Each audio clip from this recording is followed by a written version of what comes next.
Maya Pabengi, Pampanga, magandang gabi, Central Luzon. Ako po si JM De Jesus at oras na para sa mga may init na balitang Central Luzon ngayong Miyerkules, December 3. Pagkakaisa at pag-unlad ng MSMEs sa Pampanga, sentro ng 2025 Year-End Summit ng DTI.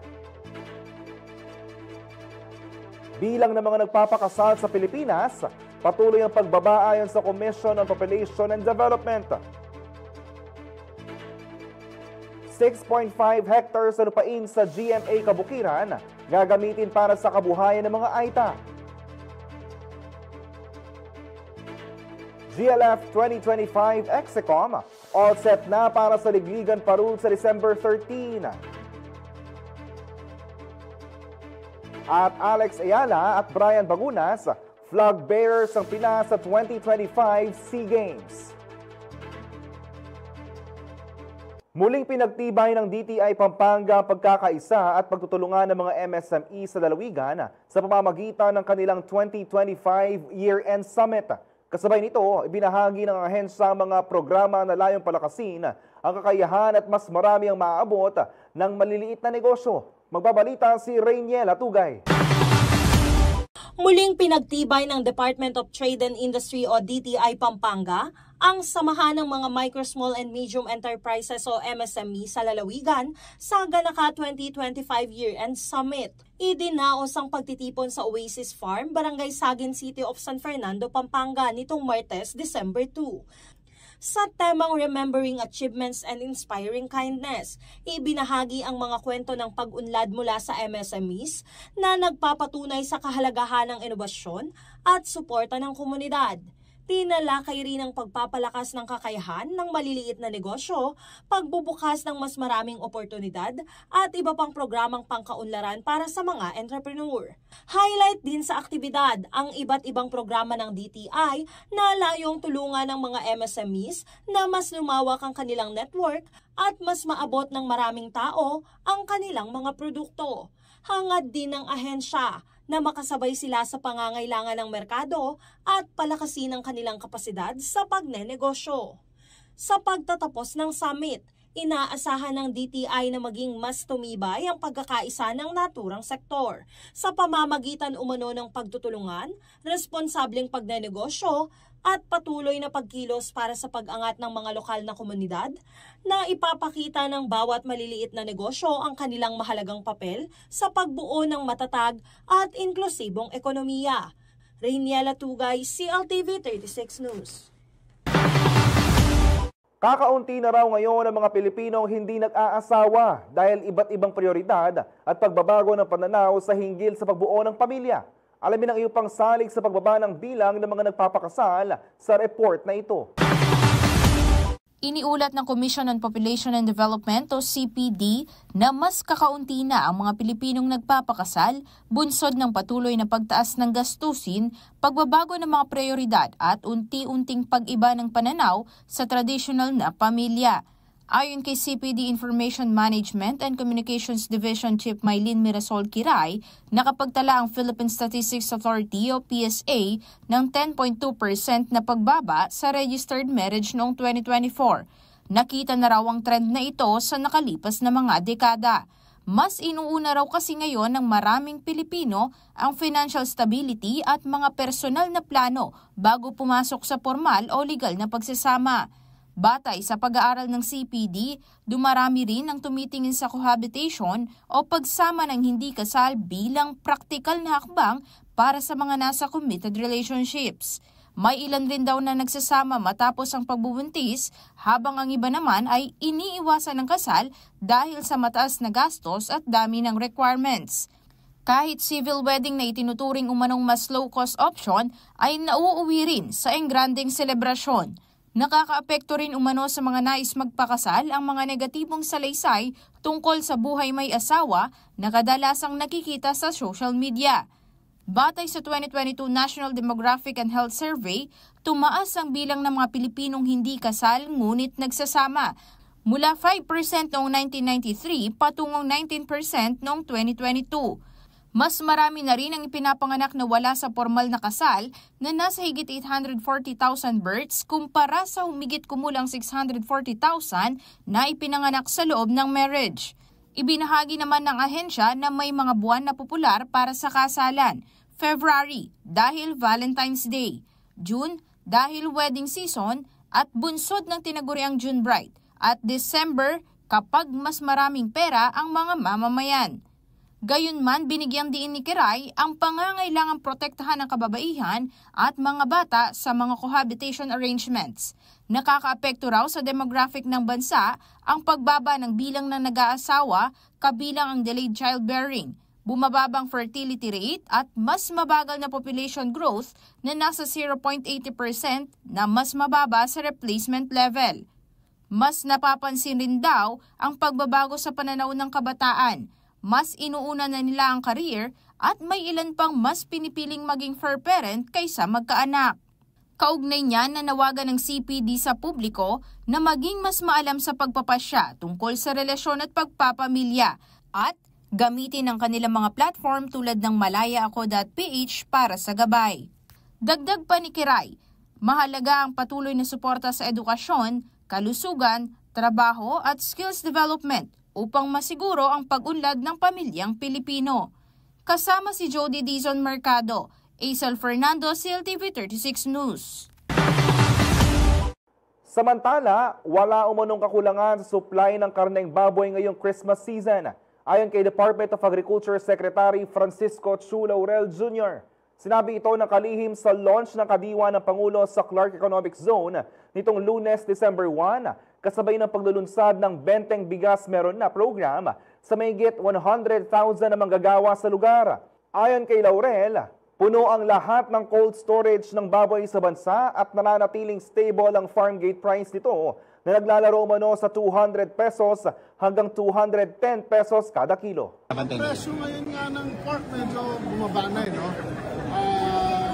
For this Christmas, marami din imported pork sa mga cold storages, marami din naman ang local production. Of course, we expect tumaas ng konti yung pork, but with the sabit ulo or farm gate prices ng pork ngayon at 200 pesos, 210 pesos, tingin ko safe to say na medyo okay ang presyo ng pork for this Christmas season. So hindi tayo magkakaproblema sa supply? Supply walang problema, that is for sure, kasi puno lahat ng cold storage ng baboy.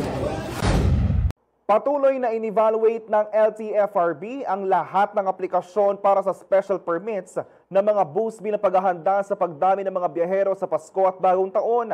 Ang buong detalye sa report ni Rainiela Tugay. Tinatapos na ng Land Transportation Franchising and Regulatory Board o LTFRB ang pagsusuri sa lahat ng aplikasyon para sa special permits ng mga pampasaherong bus bilang paghahanda sa inaasahang pagdagsa ng mga biyahero sa Christmas at New Year holidays. Ayon kay LTFRB Chairman Vigor Mendoza II, layunin nitong matiyak na pasado sa roadworthiness inspection ng mga unit na papayagang bumiyahe. Alinsunod sa direktiba ni Pangulong Ferdinand Marcos Jr. na unahin ang safety at comfort ng mga pasahero. Giit ng opisyal, mas mainam na mas maraming bus ang mabigyan ng special permit kaysa kulang para maiwasang mas stranded sa mga terminal ang mga uuwi sa kani-kanilang probinsya para magdiwang ng Pasko at Bagong Taon. Tumanggap ang LTFRB ng aplikasyon mula November 10 to 21 na sumasaklaw sa 1,413 bus units para sa 116 ruta sa buong bansa. Ang special permits ay may bisa mula December 15, 2025 hanggang January 16, 2026. Mas mataas ito kumpara sa 1,003 applications noong 2024 at 1,174 noong 2023 na sumailalim sa inaasahang pagtaas ng bilang ng pasahero. Bunsod nito, mahalaga raw ang patuloy na koordinasyon ng LTFRB at mga transport operator upang matiyak ang road safety ng mga biyahero, drivers, operators, at mga pampublikong sasakyan. Rainiela Tugay, CLTV 36 News. Makisali sa diskusyon ng ating mga balita. I-post ang inyong mga komento at reaksyon sa inyong napanood na mga balita sa ating social media platforms. Sa Facebook, CLTV 36 Official, CLTV 36 News. Sa X, CLTV 36. Sa Instagram, CLTV 36 Official. At sa aming YouTube channel, CLTV 36 Official. Manatili nakatutok para sa iba pang mga balita ngayong araw.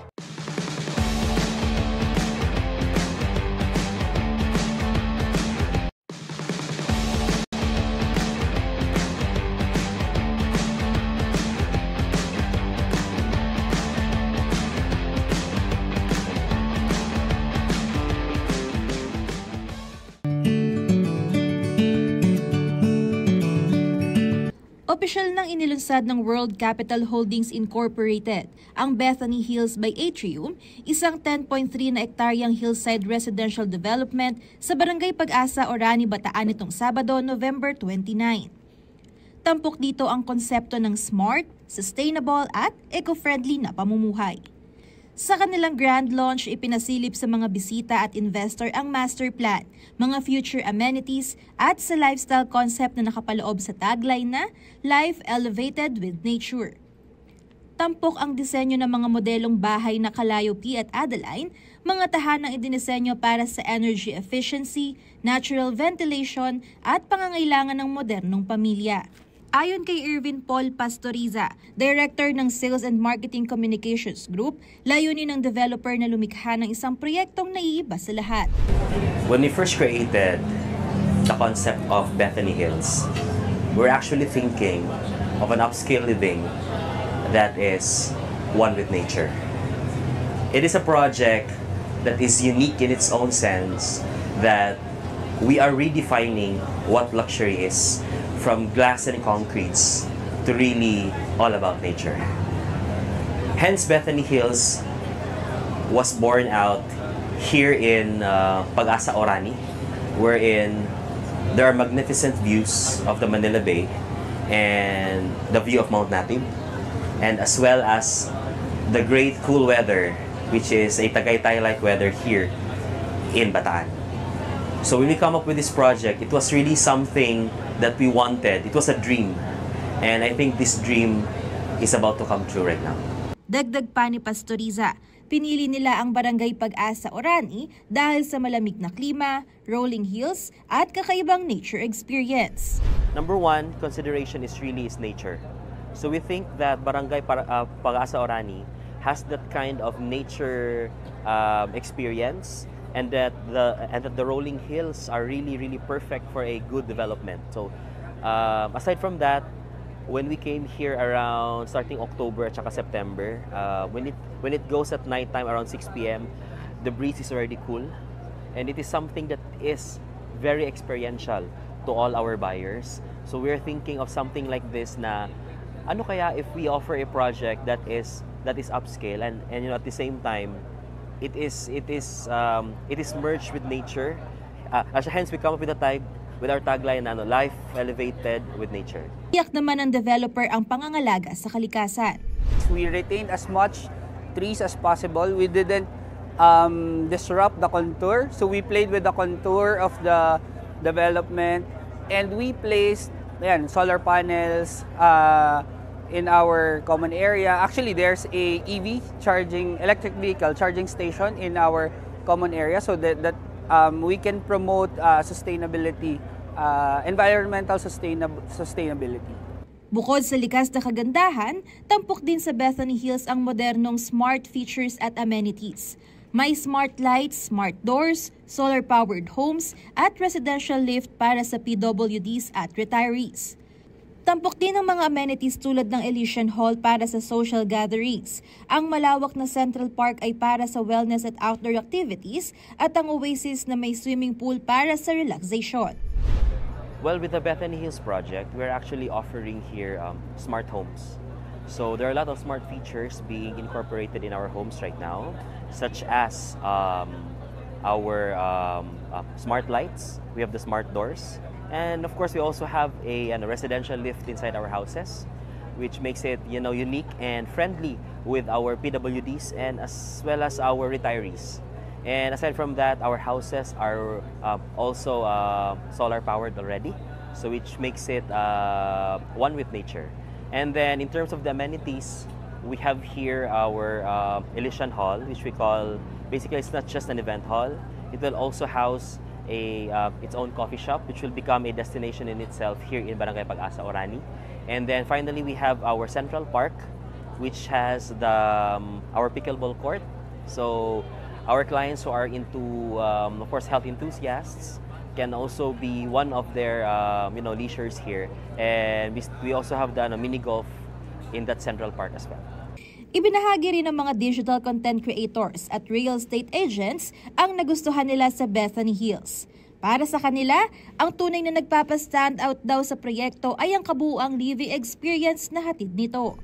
When you buy a property here, you're not just buying a house and lot, but you are buying a whole living experience. Kasi nakita ko from the master plans, yung amenity area, yung open spaces, the location itself, it's elevated with nature, na matatanaw mo talaga yung ganda ng paligid, and at the same time, quality yung gawa ng developer. So that really excites me, and that's also something that I really wanted to share with my home buyers and the future investors, because it's a project that really adds value to their investments.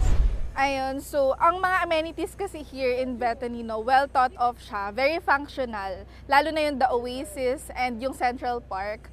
Ang ganda nung pagkakaplan niya kasi talagang, I mentioned, functional siya, lalo na yung mga tao ngayon into wellness na sila, so into pickleball, ayan. So isa yun sa mga, I think, highlight ng mga amenities here sa Bethany. Binigyang diin naman ni Lidwena Eco, President ng World Capital Holdings Incorporated, na ang proyekto ay nakaugat sa responsableng development. You know, when you develop land, which is something finite, no? When we develop land, we have to develop it very, very responsibly, because we would be changing communities, and we would be changing lifestyles of the communities where we are. So I look forward to 3, 4 years, 5 years down the road, when the value of this property will shoot up, the lifestyles of the communities would probably be enhanced, and our residents will find peace and serenity in this community. Sa pinagtagpong modernong teknolohiya, masusing pagpaplano at likas na ganda ng kalikasan, itinataguyod ng World Capital Holdings Incorporated sa pamamagitan ng Bethany Hills ang isang pamumuhay na payapa, matatag at makahulugan. Isang komunidad na hindi lamang nagtatayo ng mga bahay, kundi nagbubukas ng bagong yugto para sa mga pamilyang naghahanap ng tunay na tahanan. Kasama si Angel Francisco, Angelica Cara, CLTV 36 News.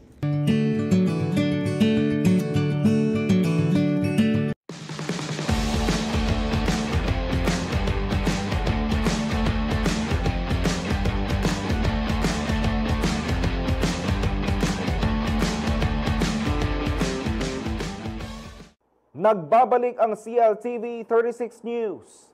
Nilagdaan ng Clark International Airport Corporation at Provincial Government ng Pampanga ang isang Memorandum of Agreement para sa paggamit ng 6.5 hectares sa lupain sa GMA Kabukiran sa Prince Balagtas Avenue. Ilalaan ang lupain sa mga livelihood program para sa mga katutubong AITA mula sa Mabalacat City na magbibigay sa kanila ng trabaho at mas matatag na kinabukasan. Ayon sa Kapitolyo, ang partnership ay bahagi ng advokasya ng pamahalaan para sa food security at local development sa pagkipagtulungan sa SIAC. Dumalo sa MOA signing ang department heads ng Kapitolyo bilang suporta sa proyektong maghahatid ng oportunidad sa mga residente ng lalawigan. Tiniyak ng parehong panig ang kanilang kooperasyon para sa kapakanan ng komunidad sa paligid ng Clark Civil Aviation Complex. Umani ng tanong ang sunod-sunod na pag-absent ang ilang gaya ni Senator Bato de la Rosa na halos isang buwan ng absent sa Senate sessions. Pero nilinaw ni Senate President Tito Soto na hindi pwedeng basta ipataw ang no work, no pay sa mga mambabatas. Naritong report. Hindi raw basta-basta maaaring ipataw ang no work, no pay policy sa mga senador. Ito ang iginiit ni Senate President Tito Soto sa gitna ng mainit na talakayan sa performance at pananagutan ng mga mambabatas. Aniya, may malinaw na paraan at proseso para questionin ang absences ng mga mambabatas. Wala raw probisyon sa konstitusyon o sa Senate rules na nagbibigay daan para bawasan ang sweldo ng senador dahil lamang sa pag-absent. Nakatakda na raw ang sahod at pondo ng bawat opisina, anuman ang kanilang attendance. Dagdag pa niya, dapat dumaan sa Ethics Committee ang anumang reklamo kung nais papanagutin ng isang mambabatas. Binigyang diin niya rin na may ilang mambabatas sa Kongreso ang nagkaroon ng matagal na absences nang hindi naapektuhan ng kanilang sweldo at ang ganitong usapin ay dapat idaan lamang sa umiiral na mekanismo ng pananagutan. Lumaki ang interes sa issue matapos questionin kung patuloy na tumatanggap ng buong sweldo si Senator Ronald Bato de la Rosa na hindi dumadalo sa Senate sessions mula pa noong November 11. Kasunod ito ng ulat tungkol sa umano'y arrest warrant mula sa International Criminal Court o ICC. Ayon kay Soto, gumagana pa rin at may pondo ang opisina ni De La Rosa kahit wala siya sa mga sesyon. Gayunpaman, sinabi ni Senator Sherwin Gatchalian na hindi karaniwan para sa isang Vice Chair ng Finance Committee na hindi dumalo sa pagdepensa ng budget ng ahensyang hawak nito. Samantala, iginiit naman ni Senate Minority Leader Alan Peter Cayetano na dapat ding isaalang-alang ang due process at seguridad ni De La Rosa, lalo na kung may banta umano sa kanyang buhay at kalayaan, kahit wala pang kumpirmadong warrant mula sa ICC. Sa ngayon, hindi pa rin matukoy ang kasalukuyang kinaroroonan ni De La Rosa. Batay sa Facebook post ni Bato, huli siyang bumisita sa Compostela Parish Church sa Cebu para humingi umano ng gabay sa kanilang spiritual advisor. Raymond Tasoy, CLTV 36 News. Nasa halos 800,000 na ang bilang ng mga nagparehistro para sa Barangay and Sangguniang Kabataan Elections o BSKE sa November 2026. Ayon sa Commission on Elections, mula October 20 hanggang November 30, umabot na sa 768,263 ang kabuuang aplikasyon sa buong bansa. Karamihan rito o mahigit 600,000 ay para sa barangay elections, habang nasa 167,000 naman ay para sa SK elections. Sa bilang ng mga bagong rehistrado, higit 211,000 ang edad 18 pataas. Mayroon ding halos 280,000 na nagpa-transfer habang mahigit 31,000 naman ang nagpa-reactivate ng kanilang status. Para sa SK voters na may edad 15 hanggang 17, nakapagtala ang COMELEC ng mahigit 164,000 na mga bagong aplikante. Higit 1,000 naman ang nagpa-transfer at higit sa 2,600 naman ang nagpaayos na kanilang datos. Tatagal hanggang May 18, 2026 ang ginagawang voter registration ng COMELEC, kung saan target ng komisyon na makapagtala ng 1.4 million na individual. Samantala, opisyal ng kinomisyon ng Philippine Navy ang BRP Diego Silang FFGO-7, isang bagong frigate o warship na inaasahan magpapalakas sa depensa ng bansa sa mga external threat. Idinaos ang seremonya ng pagbabasbas at pagkakatalaga sa barko sa Naval Operating Base sa Subic, Zambales ngayong Martes, November 2. Pinangunahan ito ni Department of National Defense Undersecretary for Acquisition and Resource Management Salvador Melchor B. Mison Jr. na kumakatawan kay Secretary Gilberto Chodora Jr. Ayon kay Mison, simbolo ang BRP Diego Silang ng patuloy na pagpapaigting ng Pilipinas sa maritime domain awareness at kakayahan nito sa napanatilihin ang pag-iral ng batas. Kasama rin sa nasabing okasyon sina Police Regional Office 3 Director Police Brigadier General Ponce Rogelio Peñones Jr. at Brigadier General Lou Frias Evangelista na Direktor ng Maritime Group at representative ni Acting Chief PNP Police Lieutenant General Jose Melencio Nartates Jr. Makisali sa diskusyon ng ating mga balita. I-post ang inyong mga komento at reaksyon sa inyong napanood ng mga balita sa ating social media platforms.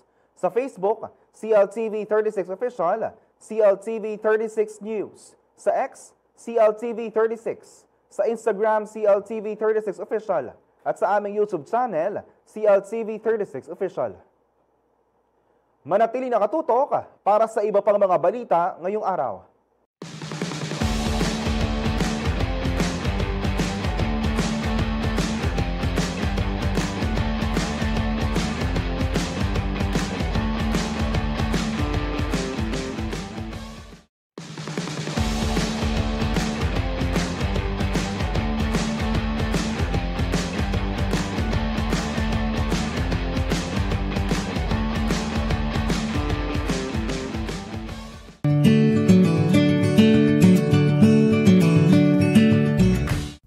Opisyal nang nagbukas ang Ateneo Graduate School of Business o AGSB ng bagong satellite campus sa Clark Freeport Zone, Pampanga nitong Sabado, November 29, 2025. Matatagpuan ito sa 2 Work Plus by PhilInvest Mimosa.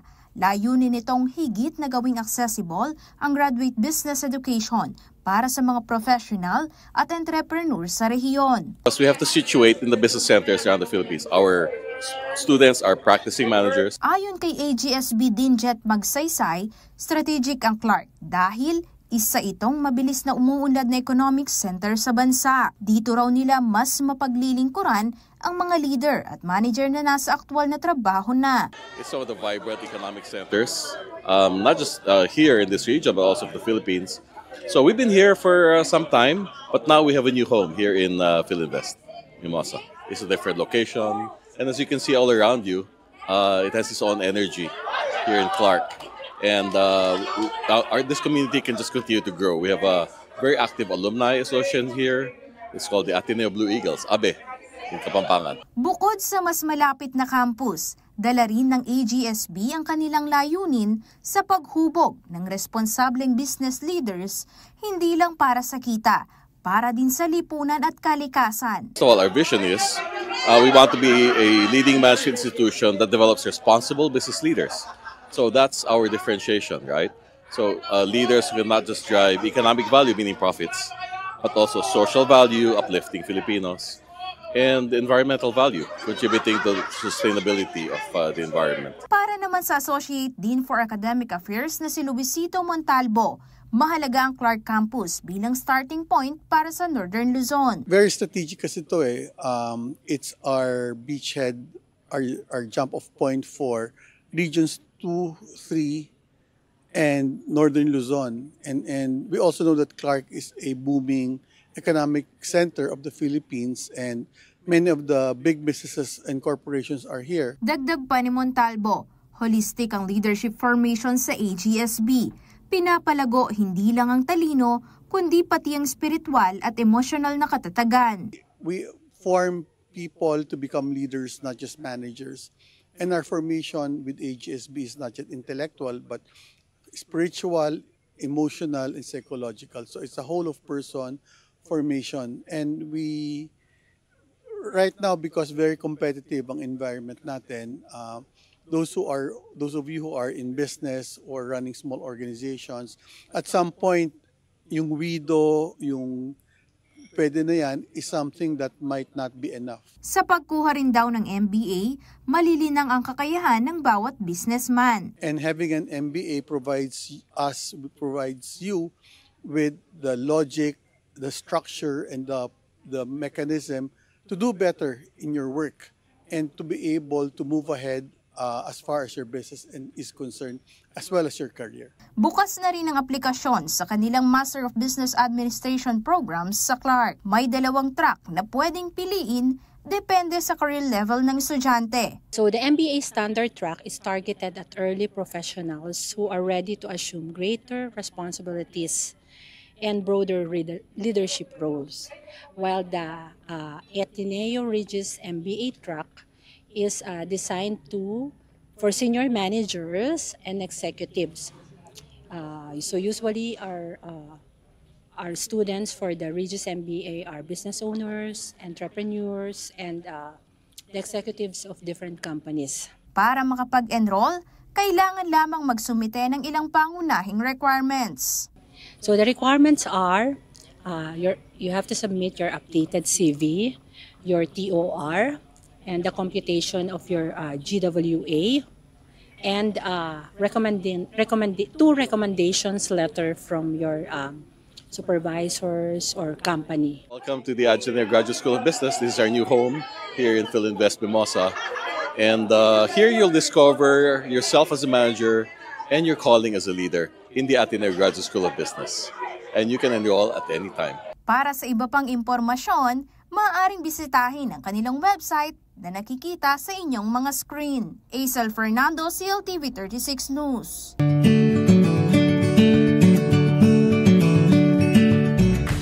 Nagbabalik ang CLTV 36 News. Sa isang malinaw na botohan, inaprubahan ng Senado ang extension ng EDCOM 2 hanggang 2027 bilang pagkilala sa kontribusyon nito sa pagpapalakas ng sektor ng edukasyon sa bansa. Naritong report.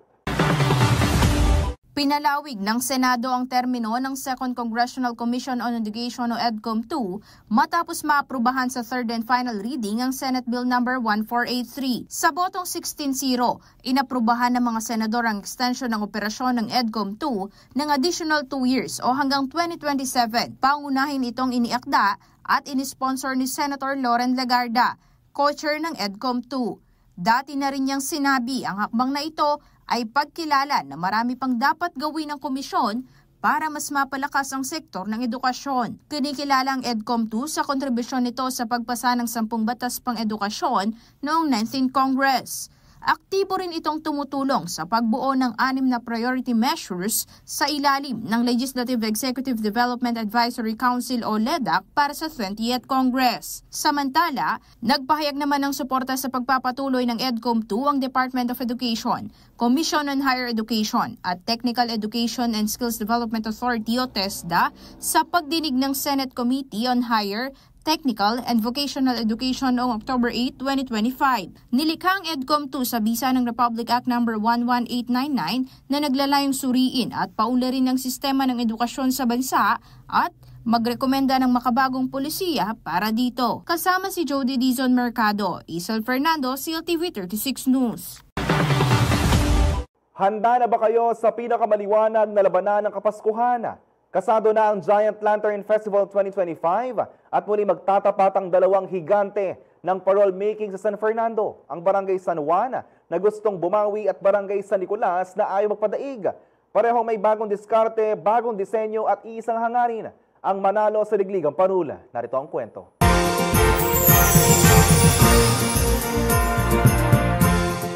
Numero 1.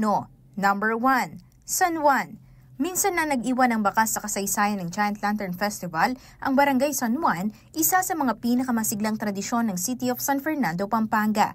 Noong 2022, naiuwi ng San Juan ang tropeo bilang kampyon at noong 2023 ay muling umangat sa entablado bilang first runner-up. Bagamat hindi pumanig sa kanila ang kapalaran last year, ngayong 2025 ay mas matindi at mas organized raw ang kanilang paghanda para muling makabalik sa tuktok. Sa ilalim ng liderato ni Kapitan Claro Tolentino, nagkaisa ang buong barangay upang makalikha ng entry na tunay na maipagmamalaki ngayong taon. Masasabi namin na full force talaga kami. Parang yun nga, for the past na nakuha namin yung champion and dun sa 2023, first yung barangay namin. So, ngayon, yung year na to, ibibigay lahat namin yung best namin. As in 100% yung preparation or more than 100% pa para makuha namin yung Ipinagkatiwala ng San Juan ang kanilang entry kay Arnel Flores, isang batikang Fernandino lantern maker.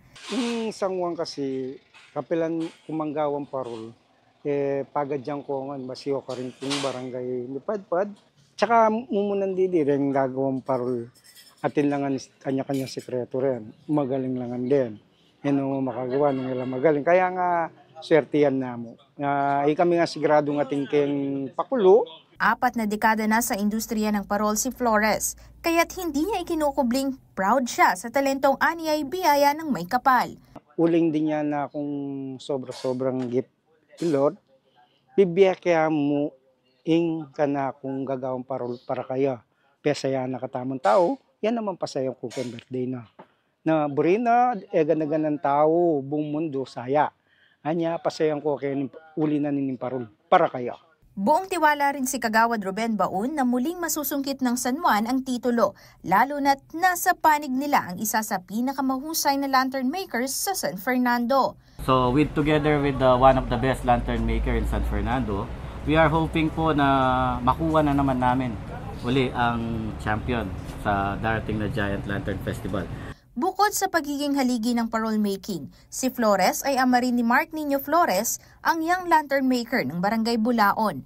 Aniya, kung may naituro man siya sa kanyang anak, mas marami rin siyang natutunan dito, lalo na sa pag-usbong ng teknolohiya at pagbabago ng estilo sa makabagong henerasyon. Sa ngayon, ramdam ng Barangay San Juan ang kumpiyansa at matinding determinasyon na muling mag-number 1 sa pinakamakulay at pinaka-inaabangang kompetisyon sa lungsod. In the past years kasi na we are preparing for the Giant Lantern talaga na dapat inaabangan.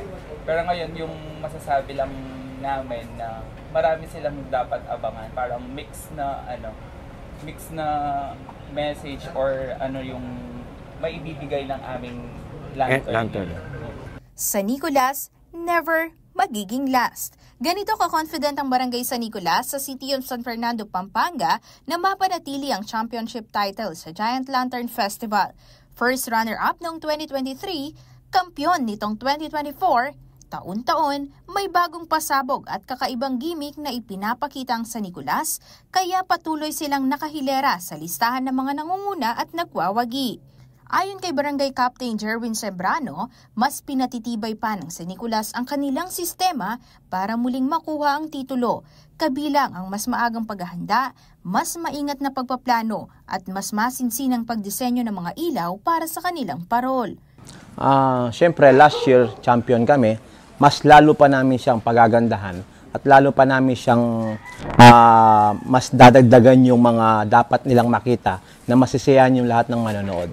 Ngayong taon, muling gagawin ang parol ng San Nicolas ng isang tagapagmana mula sa pamilyang matagal nang kilala sa paggawa ng parol, si Edmar David. Sa nakaraang edisyon, kinilala ang kanyang ama na si Edwin David Sr. bilang isa sa pinakamatagal at pinakamatandang lantern maker sa lungsod. Subalit, ilang buwan lamang makalipas noon, pumanaw na rin ito.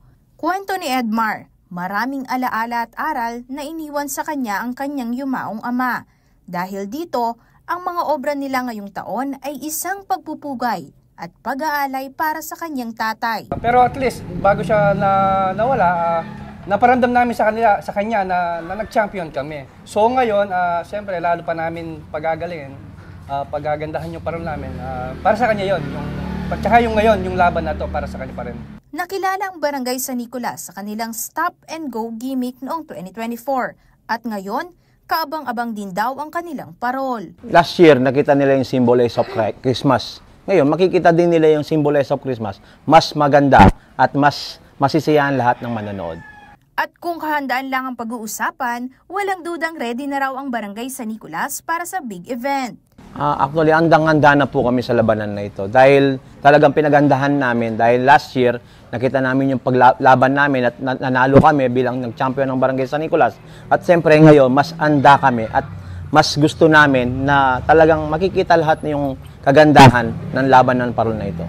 Hindi lingid sa kaalaman ng lahat na ang San Nicolas at San Juan ay matagal nang itinuturing na dalawa sa pinakamatitinik at pinakamabangis sa kompetisyon.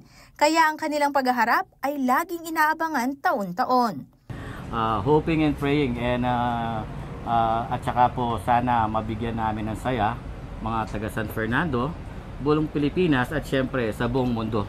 Kung saan tayo kilalang kilala every Christmas occasion natin. Sa lahat po ng Fernandinos o hindi lang po Fernandinos sa buong Pilipinas at sa buong mundo na manonood, panoorin niyo po ang laban na ito dahil kung last year nakita niyo po yung kagandahan ng aming parol ay mas maganda po ang makikita ninyong labanan na ito. Kaya sa lahat ng excited na masaksihan ang makasaysayang ligligan parol, tumungo na sa Robinson Star Mill City of San Fernando sa December 13. At para naman sa mga hindi makakadalo, huwag mag-alala, pwede pa rin kayong makisabay sa diwa ng pista sa pamamagitan ng live stream ng CLTV 36 digital channels at official social media pages. Aisel Fernando, CLTV 36 News.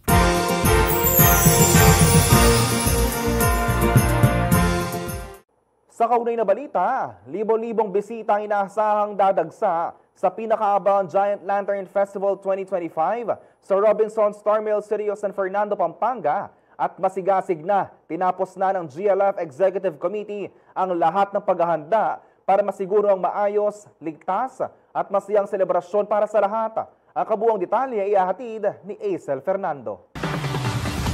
Nagsagawa ng huling pagpupulong ang Giant Lantern Festival o GLF 2025 Executive Committee upang tiyakin ang maayos, ligtas at masayang pagdiriwang ng Ligligan Parul. Ginanap ito sa Robinson Star Mills, City of San Fernando, Pampanga nitong Martes, December 2. Tinalakay ng mga miyembro ang final arrangements para sa nalalapit na festival, kabilang dito ang physical setup, parking system, inaasahang dagsa ng manonood at iba pang logistics para sa maayos na daloy ng programa. Sa report na ibinahagi ni Barangay Accreditation and Regulatory Committee o BARC Chairperson Hil Pamandaman, almost ready na ang 10 barangay na kalahok sa festival. Yung iba-ibang conditions nila, merong ibang parol na isasakay na lang, ilo-load na lang sa kanilang sasakyan, may mga parol na tinatapos na lang yung rotor, no, para makapag-practice at makapag dry run sila, no. Almost lahat silang 10 barangay ay ready na by December 11, lahat sila nandito na sa Robinsons. Asahan naman daw na dudumugin ito ng libo-libong bisitang magmumula sa iba't ibang panig ng bansa, lalo't free entrance ang Ligligan, ayon kay Architect Janine Canda, co-chair ng GLF 2025 Executive Committee. We're expecting more than 10,000 guests po. Either mga locals po, or San Fernando po, or mas marami po mga foreigners po. Iniimbitahan ko po kayo lahat na manood this December 13 po, Saturday. So inclusive po ito, kasama po lahat, PWD, senior citizens, and this one is for free. First come, first serve basis po tayo sa parking, of course, pero may mga designated slots po tayo for VIP parkings and for the local po sa atin mga parking slots din po. Samantala, ibinahagi rin ng chair ng Judges Committee na si Agnes Romero na siyam na hurado ang magkakaroon ng pinakamahirap na tungkulin sa mismong competition night. So, itong mga sinelect nating mga 9 judges, they're very qualified and they're expert in their own field na related pa rin sa arts and culture.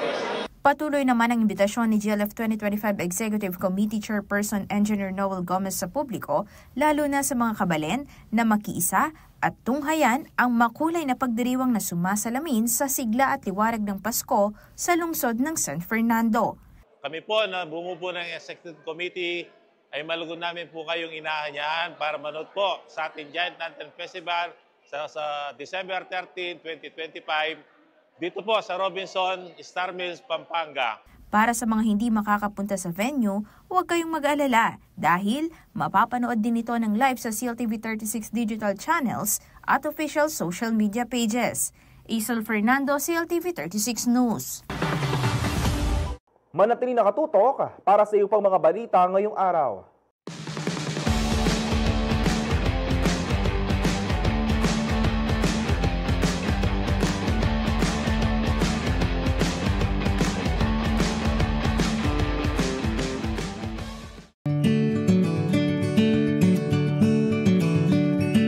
Nandito po tayo sa Eurotel Hotel North EDSA kung saan ginanap ang kauna-unahang Christmas tree lighting ng Eurotel sa buong bansa. Masiglang sinalubong ng Eurotel Hotel North EDSA branch ang unang araw ng Disyembre sa pamamagitan ng magarbong Christmas tree lighting. Pagpasok pa lang ng mga bisita, agad na bumungad ang kasiyahan dahil sa awiting handog ng Quezon City Performing Arts Development Foundation Incorporated. Talaga namang napuno ng energy ang lugar at sigla ang natatanging okasyon. Habang unti-unting lumiliwanag ang Christmas tree, mas nagiging malinaw din ang kanilang layunin. Isang proyektong hindi nagdiriwang ng Kapaskuhan, kundi naglalayon ding magbigay pag-asa sa mga batang inaalagaan ng Missionaries of the Poor Manila. Sa pamamagitan ng charity drive na Ahagabol Christmas, makakaranas ng A Very Merry Christmas ang mga child beneficiaries. Sabik na sabik at buong pusong binili ng mga dumalo ang teddy bear para sa mga batang bahagi ng charity drive. Bawat laruan ay may kalakip ding mensahe mula sa donor, isang simpleng touch of love para sa mga bata. Ayon kay Christian Emmanuel Bona, corporate marketing head ng kumpanya, napaka-espesyal para sa Eurotel ng first ever Christmas tree lighting dahil sa loob ng 2 dekada nilang operasyon, ngayon lamang sila naglunsad ng ganitong tradisyon.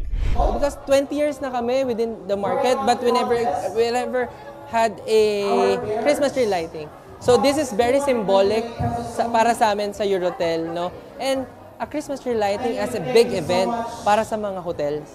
So with that, kasi binibigay naman namin yung good experience pagdating sa kwarto, good experience pagdating sa events and functions nila. Then now it's Christmas, December 1, then let's do it. Let's open the Christmas Eurotel way. Binigyang diin niya rin na simula pa lamang ito ng mas malawak na tradisyong nais nilang ipasa sa ibang branches para mas maramdaman ng kanilang komunidad ang diwa ng pagmamalasakit, gayon din ang Eurotel Christmas experience.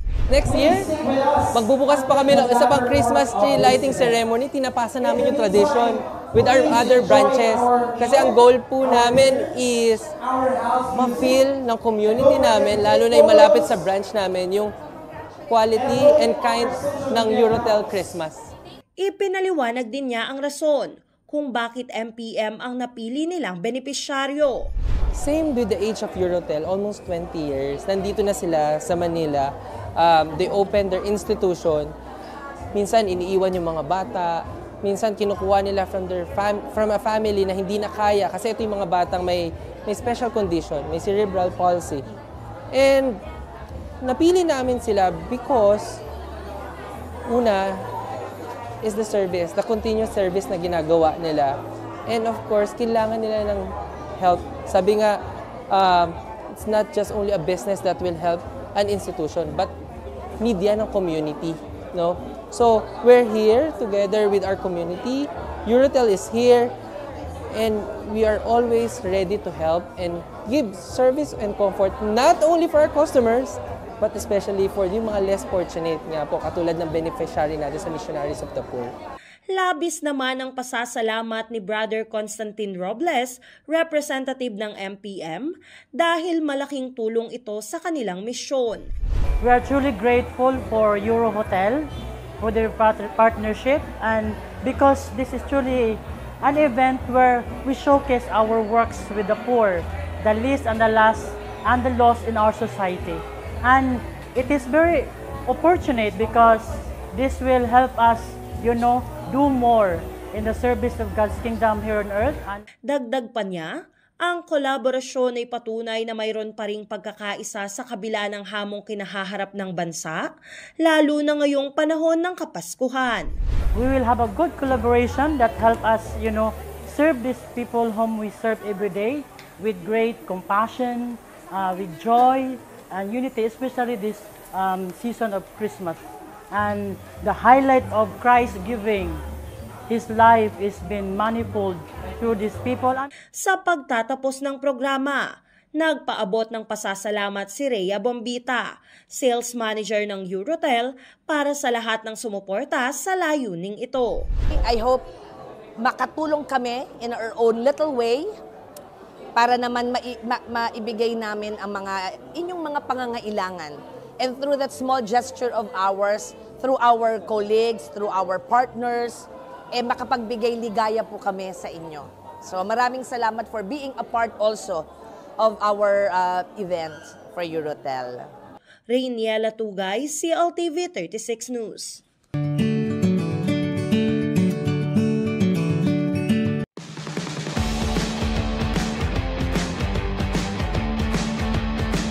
Nagbabalik ang CLTV 36 News.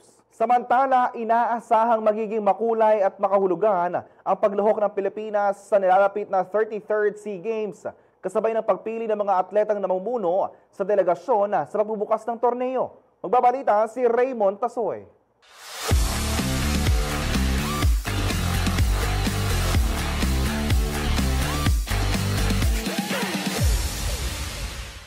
Napili ng Philippine Olympic Committee sina tennis sensation Alexandra Ayala at volleyball player Brian Bagunas bilang flag bearers ng Pilipinas sa opening ceremony ng 33rd Southeast Asian Games. Gaganapin ang kompetisyon sa Bangkok at Chonburi sa Thailand mula December 9 hanggang December 20, 2025. Ayon sa POC, kapwa malaki ang naging impluwensya ng dalawang atleta sa kanilang mga larangan sa international stage. Gaya ni Ayala, na mabilis ang pag-angat bilang top-ranked Filipina tennis player, habang si Bagunas naman ay patuloy na umuukit ng pangalan sa men's volleyball matapos ang makasaysayang kampanya ng Alas Pilipinas sa FIVB World Championship.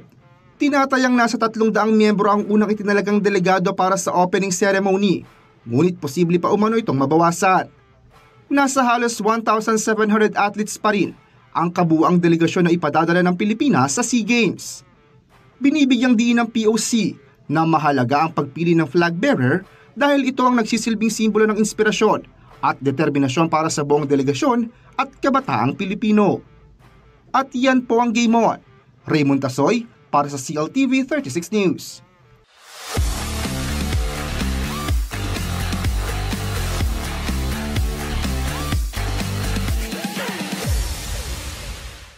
At yan ang mga balitang nakalap ng CLTV 36 News. Para sa karagdagang detalye, maaari niyong i-follow ang aming social media pages. Sa Facebook, CLTV 36 Official, CLTV 36 News. Sa X, CLTV 36. Sa Instagram, CLTV 36 Official. Kung nais niyong balikan ang mga programa ng CLTV, pwede niyong bisitahin ang aming YouTube channel na CLTV 36 Official at ang aming website na www.cltv36.tv.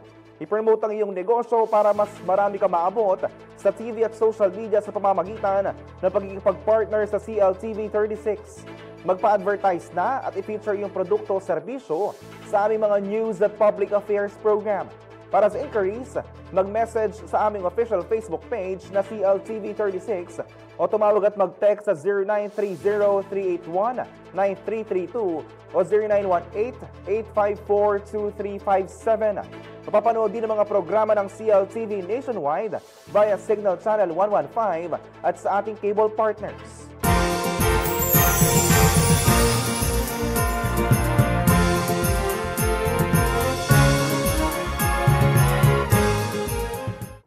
Mga kababayan, nalalapit na po ang pinakamakulay at pinakamasayang okasyon na bida ng kikislapang higanteng parol ng City of San Fernando. 10 days na lamang po mga kabalen at Giant Lantern Festival na. Magkita-kita po tayo sa Robinson Star Mills sa December 13, 2025.